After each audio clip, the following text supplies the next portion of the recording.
আসসালামু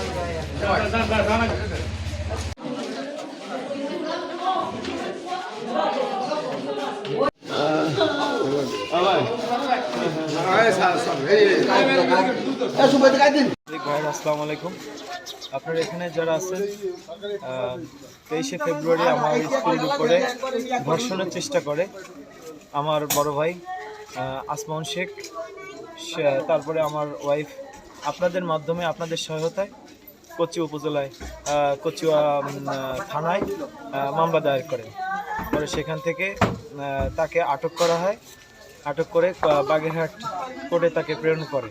সেখান থেকে পরে আমি ঈদের দিন ছিলাম বাড়িতে থাকার পরে বাচ্চাদের আমার বাড়িতে উঠাই দেয়। বাচ্চারা নিজের অনেক মায়া হয়েছে, ভাইয়ের বাচ্চা, তো এই মায়া করে তারে আমরা জামিন দিয়ে আনি। কিন্তু তার যে রাগ, যে ক্ষোভ, এগুলো আমরা বুঝতে পারিনি। পরে আজকে আমি পুকুরে মাছ ধরা অবস্থায় আমার ওই ভাই, আমার আব্বাকে একা পেয়ে ধারালো বড় দেশীয় অস্ত্র দিয়ে আমার বাপের হাত কোপায় ফালাই দেয় এবং আমার ভাইয়ের মাথার উপরে কোপ দিয়ে মাথা দুই খণ্ড করে ফেলে। এমন অবস্থায় এখন তারা চিকিৎসা অবস্থায়, তাদের অবস্থা খুব খারাপ। আমি দেশের সরকারের কাছে এবং আইনের যারা আছে, আমি সবার কাছে আমার কঠিন বিচার চাই।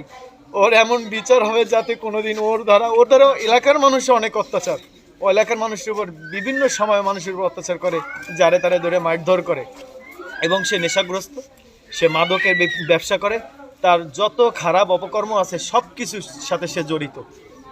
এই আমার কথা এখানে, আমি কঠিন বিচার চাই। আপনার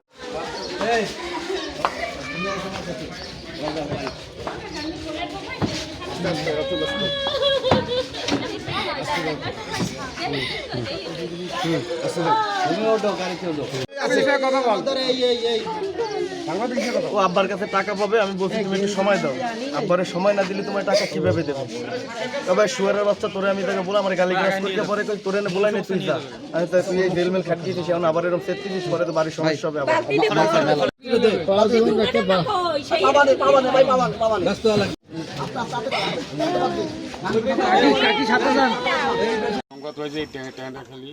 তাদের জায়গা জমি নিয়ে বিরোধে বাবা ছেলে মধ্যে ঝামেলা হয়েছে। মূলত জায়গা জমির বিষয়টা হচ্ছে, বাবা ওই ছেলে আসমানের নিকট 2 কাঠা জায়গা বিক্রি করছিল 1,60,000 টাকার দাম ধরে। 1 লক্ষ টাকা দিয়েছিল। এখন ওই ছেলে জায়গা নিতে রাজি না, টাকা ফেরত চায়। তো বাবা বলছে যে টাকা ফেরত দিতে আমাকে সময় দিতে হবে, কয়েকদিন পরে দেবো। কিন্তু ছেলে উত্তেজিত হইয়া সময় না দিয়ে টাকা এখনই দিবি এ বলে তার বাড়ি থেকে সোরা নিয়ে আসে, সোরা নিয়ে এসে তার বাবাকে কোবাইছে। এই শুনে তার ভাই যাকে কোবাইছে তার ছেলে ঠেকাইতে আসলে তাকেও মাথায় কোপ দিয়ে পালা গেছে। আমরা তাৎক্ষণিক ঘটনাস্থলে আসিয়া যে সোরা অস্ত্র, ব্যবহৃত দেশীয় অস্ত্র সোরা, এটা আমরা উদ্ধার করছি। আসামি পলাতক আছে, তাকে গ্রেপ্তারের চেষ্টা করছি।